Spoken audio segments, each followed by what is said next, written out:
to read the Yeah, para? we have to read it. Okay, fine. So, Jasmine, you are a guest today in Pondicherry.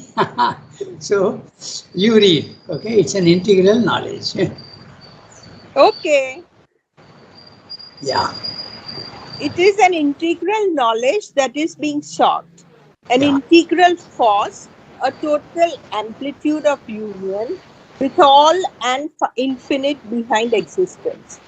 For the seeker of integral yoga, no single experience, no one divine aspect, however overwhelming to the human mind, sufficient for its capacity, easily accepted as the soul or the ultimate reality, can figure as the exclusive truth of the eternal. For him, the experience of the divine oneness, carried to its extreme, is more deeply embraced and amply fathomed by following out to the full the experience of the divine multiplicity. All that is true behind polytheism as well as behind monotheism falls within the scope of his seeking. But he passes beyond their superficial sense to human mind to grasp the mystic truth in the divine.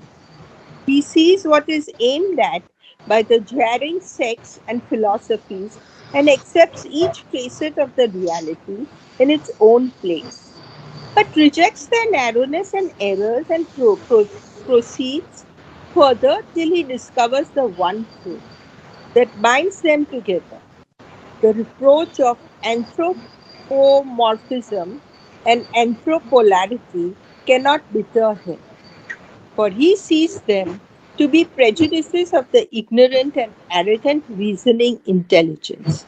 The abstracting mind turning on itself in its own cramped circle. If human relations, as practiced now by men, are full of smallness and perversity and ignorance, yet are they disfigured shadows of something in the divine, and by turning them to the divine, he finds that of which they are a shadow and bring it down for manifestation in life. It is through the human exceeding itself and opening itself to a supreme plenitude that the divine must manifest itself here. Since that comes inevitably in the course and process of the spiritual evolution, and therefore he will not despise or blind himself to the Godhead because it's lodged in a human body. Manusism tantam asritam. Beyond the limited human conception of God, he will pass to the one divine eternal.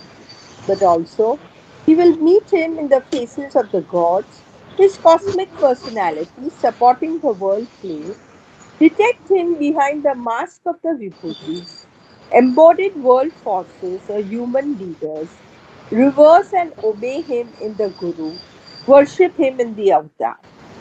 This will be to him his exceeding good fortune if he can meet one who has realized or is becoming that which he seeks for and can, by opening to it in this vessel of its manifestation, himself realize it.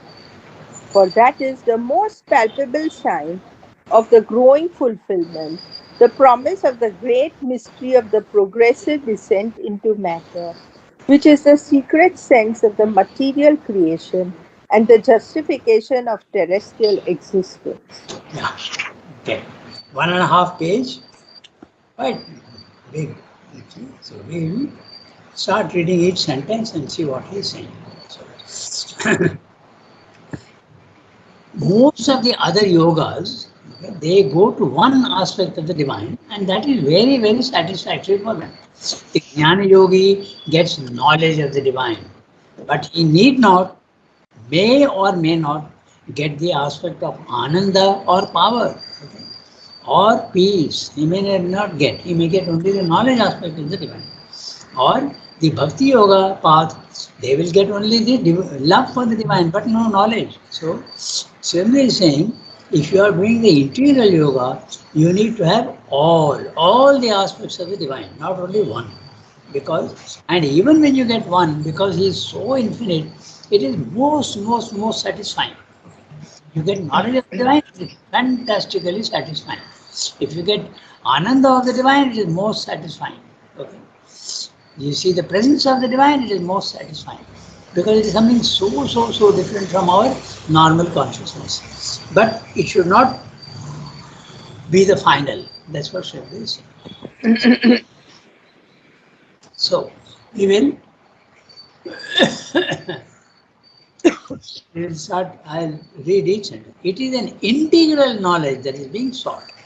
Integral knowledge. Knowledge includes also the bhakti and the other aspects of the divine. Integral knowledge that is being sought, an integral force, also an integral and a total amplitude of union with the all and infinite behind existence. So the all means the cosmic level. Okay? So amplitude, fullness of union with the universe. You must have a cosmic universe, cosmic consciousness, and also you must love everything in the cosmos. Okay? He goes on saying persons, creatures, and objects. Okay? So, for all things, even objects, whatever object also is there, you will see the divine presence behind. He is saying that very clearly, behind existence. No? So, infinite behind existence. So, see, he is including knowledge, he is including force, okay? And also a total amplitude of union with the all and infinite behind existence. When you become the all, naturally there is Ananda also. For the seeker of the integral yoga, no single experience, no one divine aspect. The divine aspect is either Sat or Chit or Shakti or Ananda. One. However overwhelming to the human mind, sufficient for its capacity. I may be an intellectual person and I want only knowledge. I may not be so interested in love and devotion. I may not be. So that's what Srendra is saying. For the integral seeker of the integral yoga, all these aspects must come. However overwhelming to the human mind, sufficient for its capacity, easily accepted as the soul or the ultimate reality. It is so wonderful that you think that this is the final. That's what Srendra is saying. Can figure. That's the reason why they don't want to go beyond. They are so satisfied with their present consciousness. However overwhelming to the human mind, sufficient for its capacity. Just 1 second, I'm getting a phone call.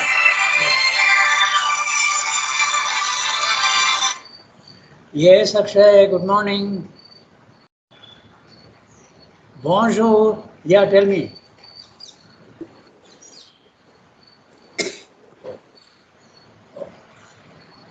Okay, so I'm in the middle of a class, so I will send you all the links, okay?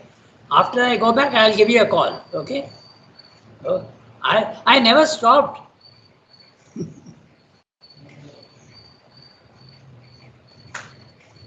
Sorry, it was someone, it was Akshay who thought that I had stopped the classes.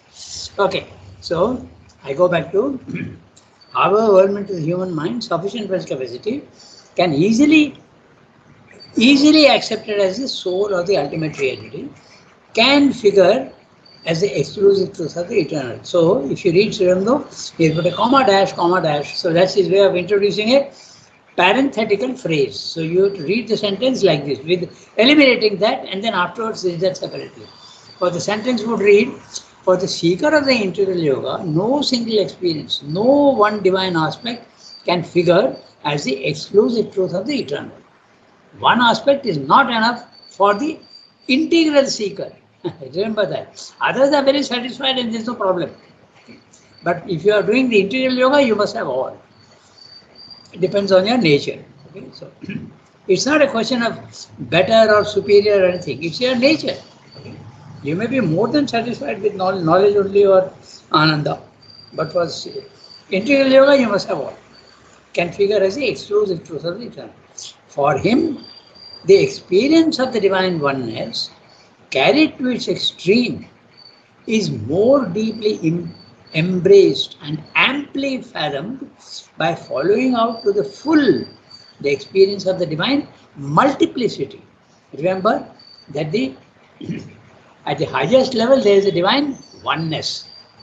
But at the lower end, in the physical world, there is multiplicity. The many, the one becomes the many. But the one becoming the many, apparently it seems to have lost its consciousness, seems to have lost its ananda, seems to have lost its power, everything. But it is there. So if you look behind the form, he has told you that earlier, behind existence. In the third line, behind existence, you will see the divine presence. So that is what you have to fathom. You have to go deep inside and find out that thing. So you must experience the oneness of the divine. You must experience also the multiplicity of the divine. At the highest level and at the same time at the lowest level. The many others will tell you, oh, if you are at the lowest level, you can't get the oneness. Not possible. If you go to the oneness, you will not see the multiplicity. It will be most unreal to you. But Srindra is saying, no, unreal, the forms may be unreal temporarily, but behind the impermanent forms, there is the permanent divine presence. That's what he's saying. So, the divine multiplicity. You must have one and the many both. You must have the experience of both. That's what he's saying. Okay. Now he's saying something very interesting. He's talking of polytheism, monotheism, and also anthropomorphism and anthropolatry. We'll look into these words and see what they mean. Okay, so, all that is true behind polytheism as well as behind monotheism falls within the scope of his seeking. So, polytheism is the theory that there are many, many gods. Okay? And monotheism is that there is only one ultimate reality or one ultimate God. When you use the word theism, it means God. You have the so in the Indian system, many people misunderstand and they think that Hinduism is polytheism. It's not monotheism at all. It is polytheism. They worship Brahma, Vishnu, Shiva, Krishna. Okay, there's so many. You worship so many other aspects. Indra. Okay, Vayu, Varuna. So this is polytheism.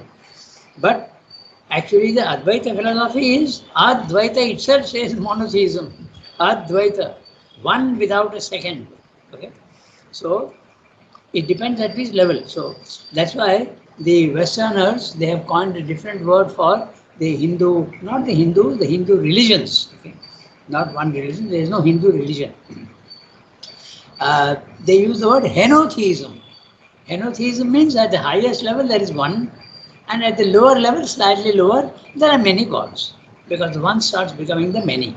So at the overmind level, all the gods are there, and they are also. So they are saying we must, all that is true behind polytheism, we must understand, as well as behind monotheism. We must not reject anything.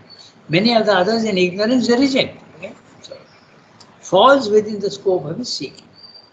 But he passes beyond their superficial sense to human mind to grasp their mystic truth in the divine.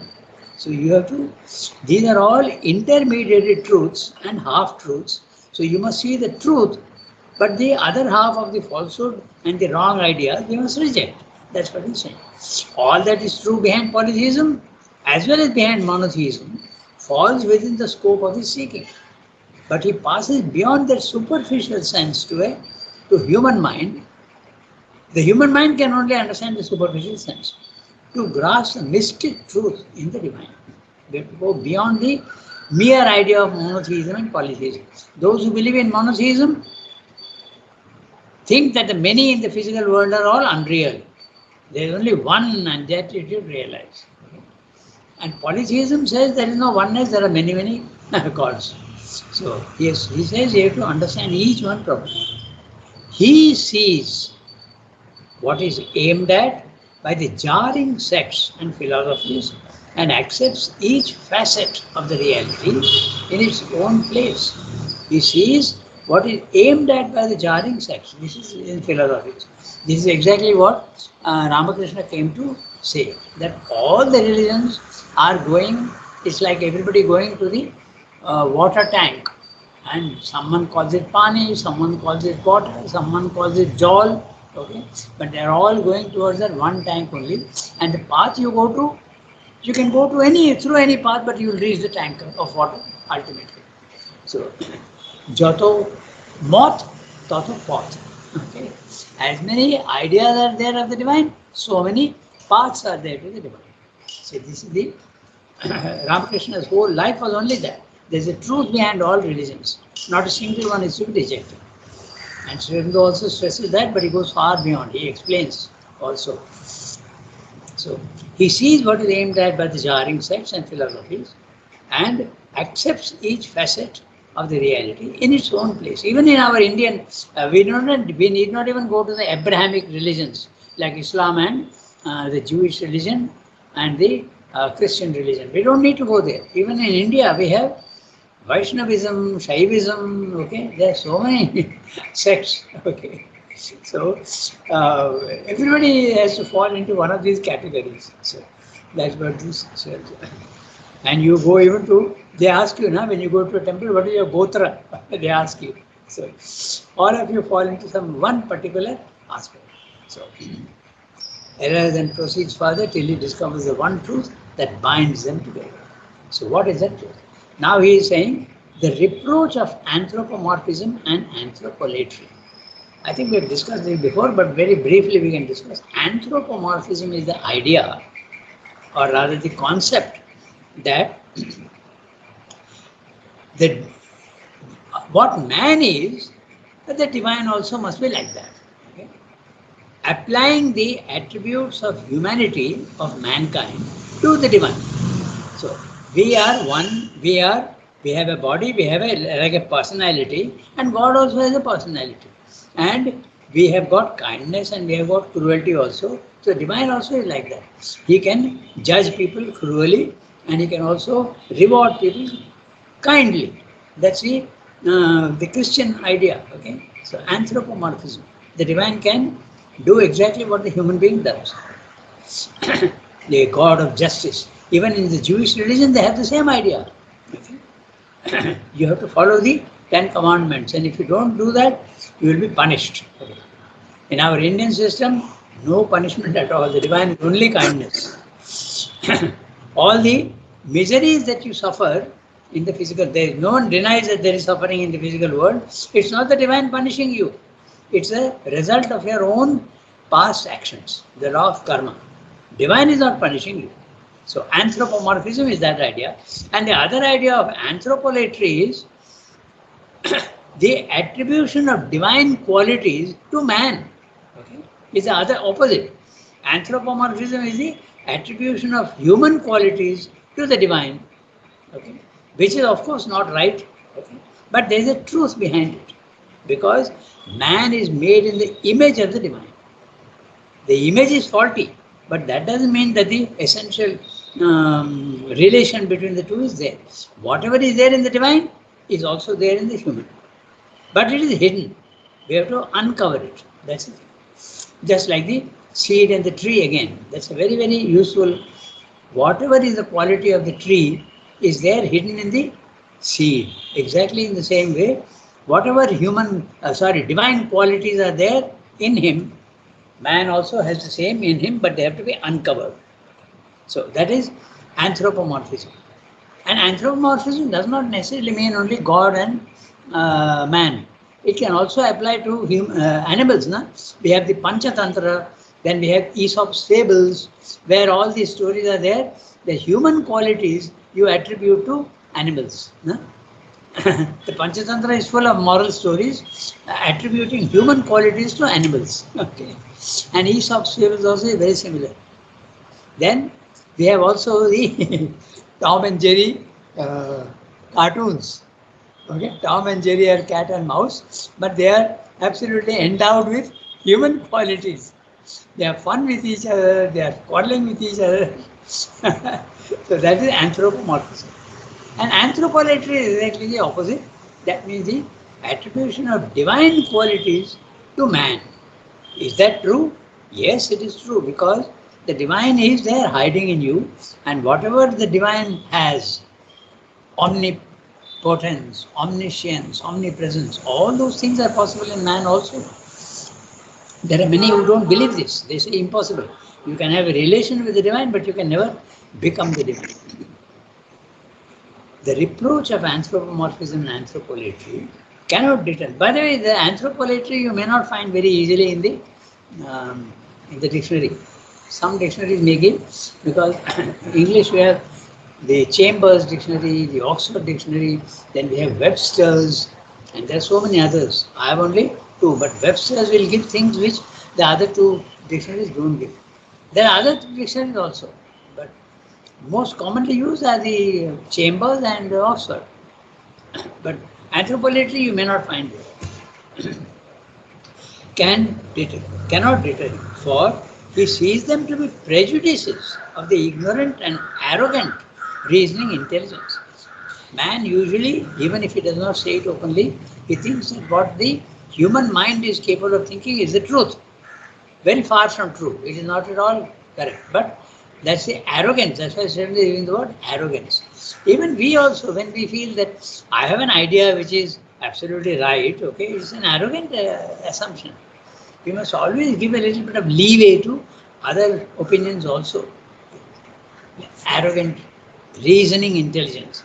The abstracting mind turning on itself in its own cramped circle. That's why when this happens, the mind that deals with abstract ideas, it is limited to its own circle. It can't go beyond that. That's why they give very specific meanings to anthropomorphism and anthropolatry. If human relations, as practiced now by man, are full of smallness and perversity and ignorance, yet are they disfigured shadows of something in the divine, and by turning them to the divine, he finds that of which they are a shadow and brings it down for the manifestation in light. It's like a shadow, na? If you stand and put a light behind you, your shadow will fall on the wall, okay? And 90% of the people from the shadow, the outline of the body, they'll be able to say whose shadow it is. But you don't see the features, okay? So this is what the human being is. He is a shadow of the divine. But all the features are essentially the same. You don't see the details, but it is essentially the same. There is clear connection between the individual, the cosmos, and the divine. But there is a degradation. There is a falling of details and a falling of light, falling of consciousness, falling of ananda. Everything is reduced down to the lowest level. Because again, we come back to that basic idea of manifestation implies limitation. Remember that. That explains a lot of things. Why should it be dark below? Because manifestation means limiting to forms. And when you are limiting to forms, naturally, the infinite becomes finite and loses some of its qualities. That's why you feel imperfection here. So, if human relations, as practiced now by man, Sridhar is very, very clear. It need not be so practiced. It can be practiced by man later on without the limitations. That will come when the human being can become the supramental being.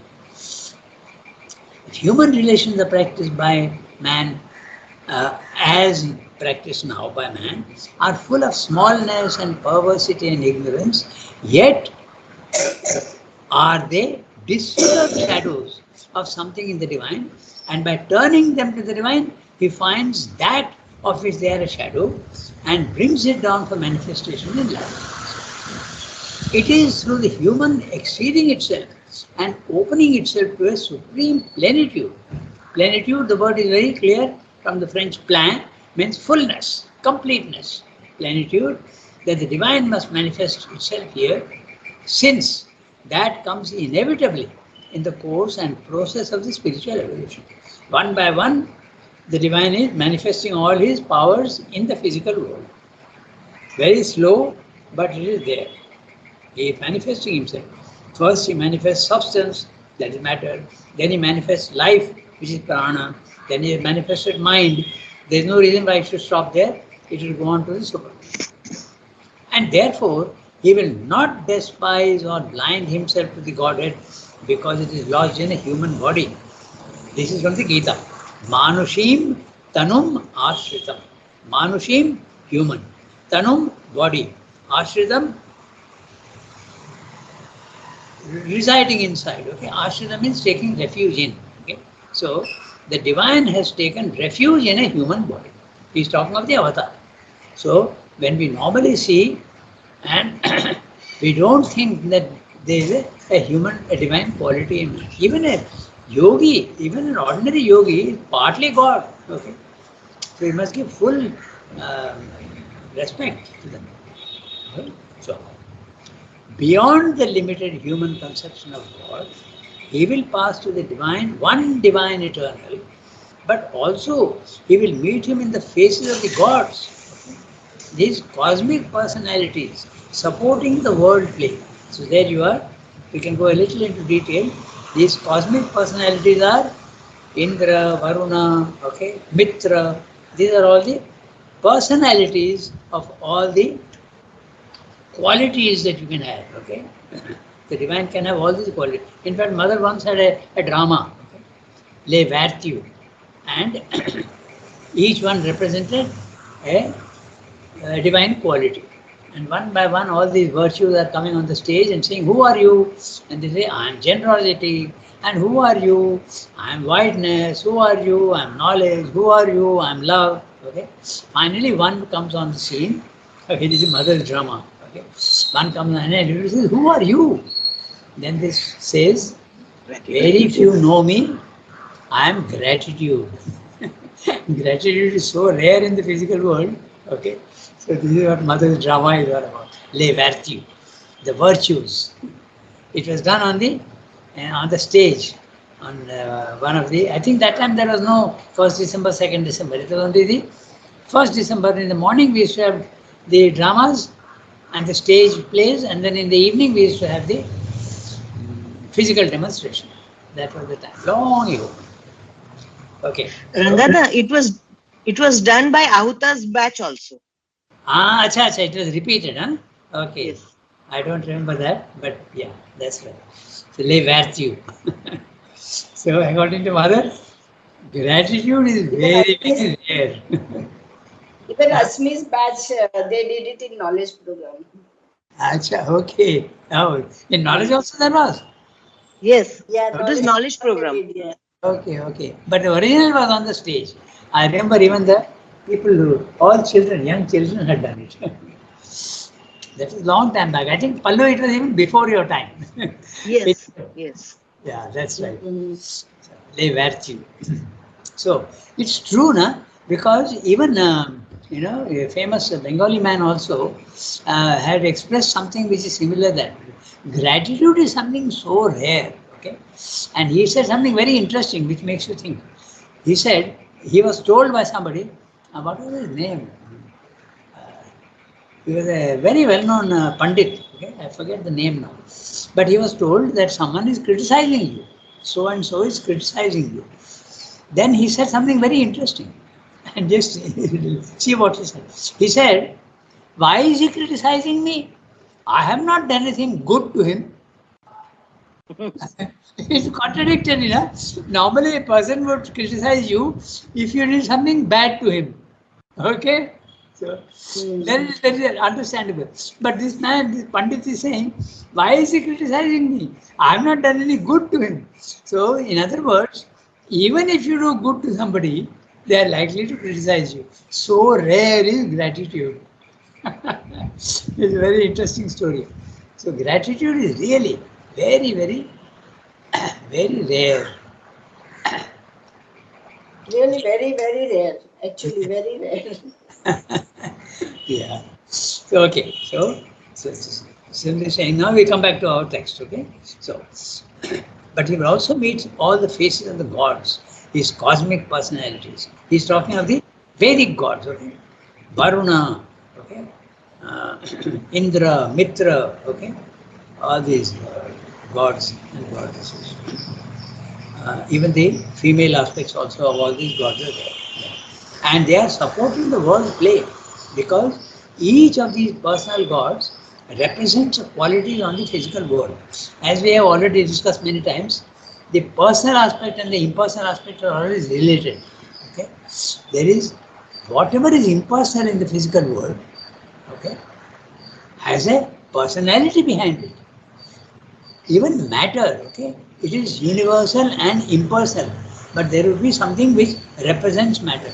Take the prana, okay, it's a universal force and power, but there is a person, Matarishwan, that's a God who represents the force and quality. I refer you back to Hanuman, remember? They constantly refer to him as Atma, what is it called? He is the son of the prana. Vayu. Yeah, Vayu. Putra. Vayu Putra, exactly.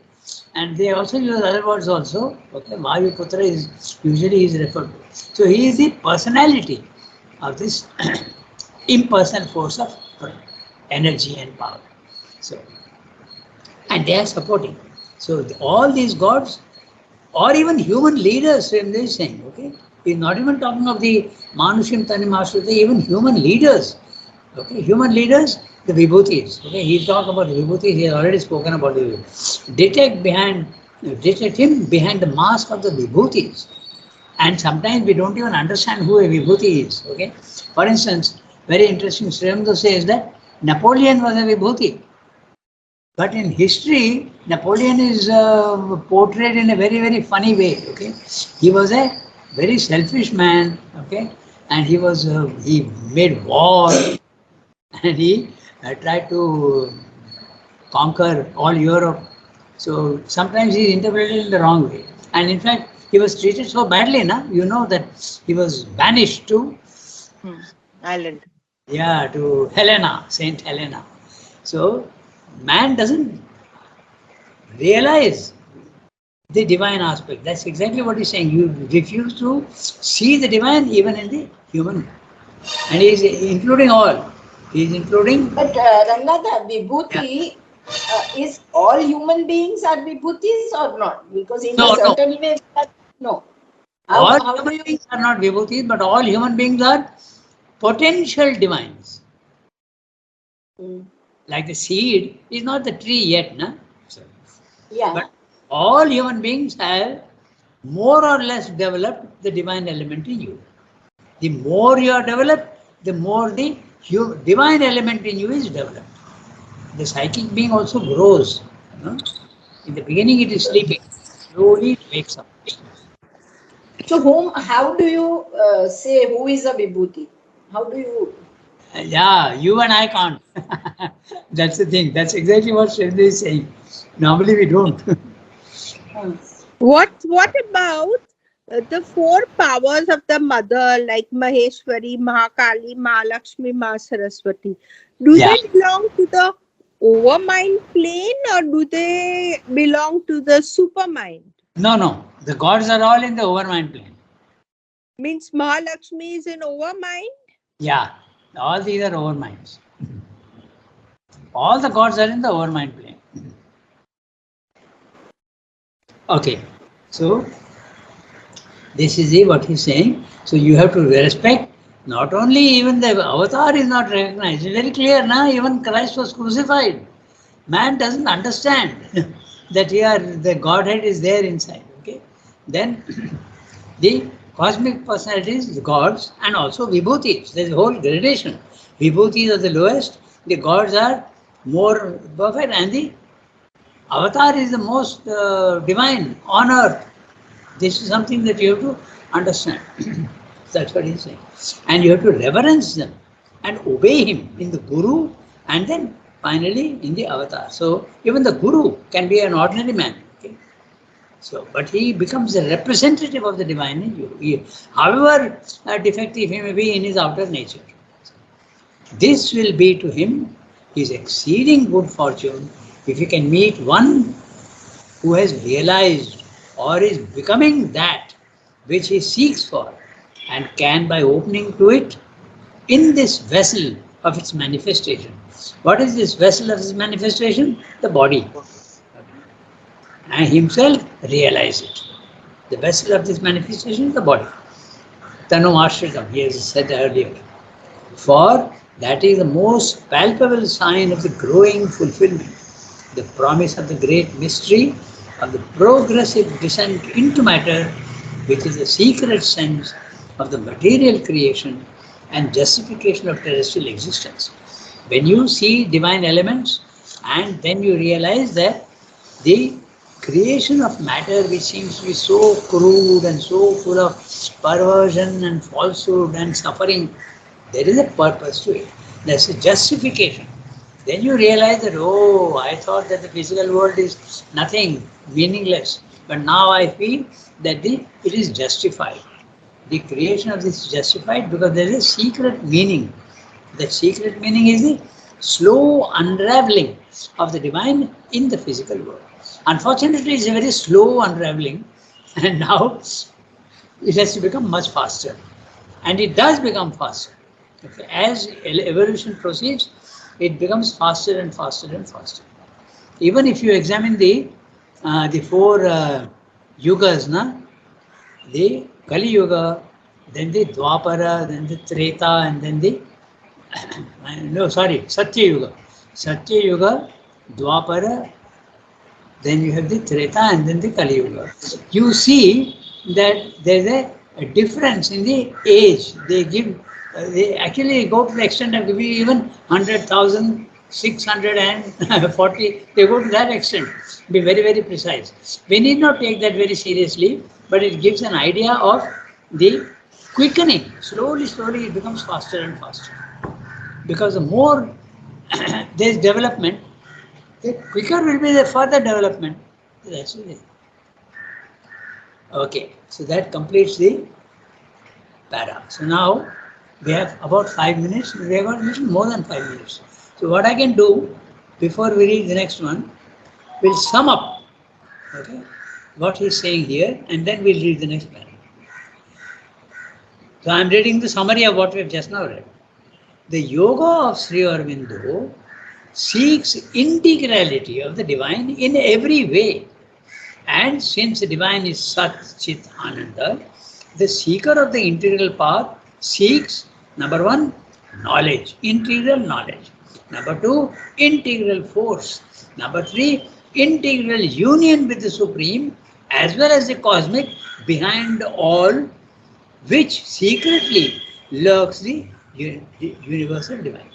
Behind all the forms in the universe, the universal presence, the divine presence is there. The integral yoga is not satisfied with one-sided aspects of the divine. It aspires for the whole, not limited to only some elements, even if they seem to be overwhelmingly the sole and only truth. That is, the integral yoga does not restrict itself. That is why the integral yoga does not restrict itself only to the divine one, the higher hemisphere. It wants the divine multiplicity also in the lower hemisphere. That is why the integral yoga sees the partial truths of all faiths, religions, philosophies, and yogic paths. Each one there is an element of truth, and there is a lot of mixture of falsehood also. So the truth of polytheism as well as monotheism is acceptable to the integral yoga. The divine contains all opposing principles. However jarring they may be, the integral yoga accepts the partial truths of all these but rejects their false concepts. Anthropomorphism and anthropolatry, however narrow their outlook, contain partial truths which the integral yoga accepts. As stated earlier, all imperfect human relations, when purified and transformed, can be used for establishing contact with the divine. Everything in the physical world, however narrow, however seemingly false, is related to the archetype above in the spiritual realm. In fact, the manifestation in the world of the divine is precisely connected to this truth. The higher becomes the lower. The perfect becomes the imperfect here, but they are connected. The higher truths are indeed linked with their lower, limited, imperfect, diminished counterparts, their shadow forms in the lower hemisphere. Even the Vibhuti and the Avatar confirm the truth of this connection of the spirit to matter. That individual is extremely fortunate who can meet such a being who helps him to become what he intends to be. So, finally, the avatar is a promise of a progressive manifestation of the divine. It is a solution to the mystery of the apparent imperfection and suffering in the lower hemisphere. This is what he said in the previous paragraph. I think the summary almost covers all the points that he spoke of. Okay, so we have 3 minutes. So, can we read the next para? We can read it, no? It's a very small para, we can read it. Thus reveals to himself. Yeah. Shall I read? Yes, go ahead. Thus reveals himself to the seeker in the progress of the sacrifice, the Lord of the sacrifice. At any point, this revelation can begin. In any aspect, the master of the work can take up the work in him and more press upon him and it for the unfolding of his presence. In time, all the aspects disclose themselves, separate, combine, fuse, are unified together. At the end, there shines through it all the supreme integral reality, unknowable to mind, which is part of the ignorance, but knowable because self-aware in the light of a spiritual consciousness and a supramental knowledge. It's a very small one. We can even finish it today, so the next time we'll start with this revelation. So, thus reveals himself to the seeker in the progress of the sacrifice, the Lord of the sacrifice. The Lord of the sacrifice reveals himself to the seeker. In the progress, as you go on sacrificing to the divine, remembering and offering, he reveals himself more and more gradually, in a progressive manner, not at one stroke. At any point, this revelation can begin. Okay? He says it can begin at any point. It can begin from knowledge, it can begin from bhakti, it can begin from anything. In any aspect, the master of the work, because he is talking of the Karma Yoga here. In this whole section, we are dealing with Karma Yoga. In any aspect, the master of the work can take up the work in him and more press upon him and it. So, him is a worker and it is a work, okay, for the unfolding of his presence. Now look what happened to Swayambhu. Okay? He was made to change his work. That's why Swayambhu is using the word it. Okay? The work also is important. Swayambhu was made to change his work entirely from revolution and fight for freedom of the country to a spiritual field.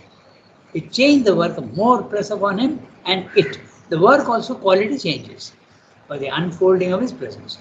In time, all the aspects, not only knowledge or love, but all the aspects disclose themselves, separate, combine, fuse, are unified together. Why is he saying this? Because in the spiritual planes of consciousness, sometimes you see only one aspect. And sometimes they fuse, sometimes use them separate, and they combine again. When we have read that the experience of the self, we have seen that that's what happens. The higher mind, the living mind, intuitive mind, and over mind, all these, sometimes they come together and sometimes they become separate. Purusha and Prakriti are sometimes separate, sometimes together, and sometimes absolutely unified. So, unified only at the supramental level. In time, all the aspects disclose themselves, separate, combine, fuse, are unified together. Now, each word is very interesting. Disclose is okay. Separate, they become totally separate. Okay? But they also combine. Sometimes they are together. But they are together in the room, but they are separate. Fuse, they become one. Okay? Purusha and Prakriti are completely one. They are not two anymore. Are unified together. At the end, there shines through it all the supreme integral reality. This is at the level of the supermind. And that is unknowable to mind. So you have to go beyond the mind, and mind with an M cap. In other words, he is including also the spiritual mind, element mind, intuitive mind, over mind. All these are part of the ignorance. even the overmind, which is such a high level, is also part of the ignorance. Why? Because you see multiplicity there. That's why. But the moment you see multiplicity, there is ignorance. By it's not a negative connotation. Huh? You must take it as a nomenclature. It's a word that tells you that you are seeing the many. There is no question of good or bad. Okay? There's no. You must not attach any value to it. Ignorance is a term which is a nomenclature in the divine, in the integral yoga. It's a very negative thing in other yogas, but here in those integral yoga, it's a nomenclature. It's only a word which specifies a certain thing without any giving any particular value of good or bad. So, which is part of the ignorance, but knowable because self-aware in the light of a spiritual consciousness and a supramental knowledge. So that completes our. So we have gone 2 minutes beyond our time. Okay. So I'll do one thing. I'll just read out the summary of this very small.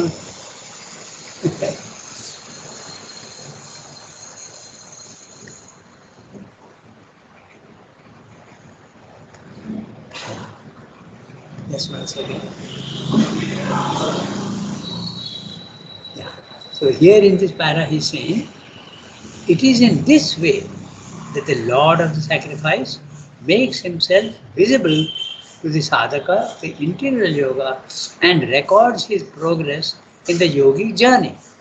This revelation can begin in any part of the being, commensurate with the individual nature's inclination. If you are more inclined towards the mind, you will get knowledge first. If you are more inclined towards the heart, you will get love and devotion first. The master of the sacrifice sees the best way to help the sadhak by assessing his nature's qualities and working on that path most suitable for the early purification and upbuilding, renovating, transforming. When he sees the seeker is ready to receive his grace, he reveals himself slowly and then finally in all his aspects. The rebuilding of the sadhak's nature is done by him with, how does he do that? With separation, combination, fusion, union of Purusha and Prakriti described in the previous para. The culmination of the journey ends in a total revelation, which is not possible for the normal mind of man, which is fixed in the ignorance of the lower hemisphere. But the divine is knowable to the higher consciousness, which is always present in the human being, even if secret and hidden in the lower nature. But now the sadhaka has the spiritual consciousness and the supramental knowledge. My summary is bigger than the para. Okay. So we finished. So next time we'll start with this revelation of the highest truth. The highest truth being the supramental. Okay. All right. Au revoir, everybody. Au revoir. Merci Rangada. Bonne journée. Bonne journée. Same to everybody.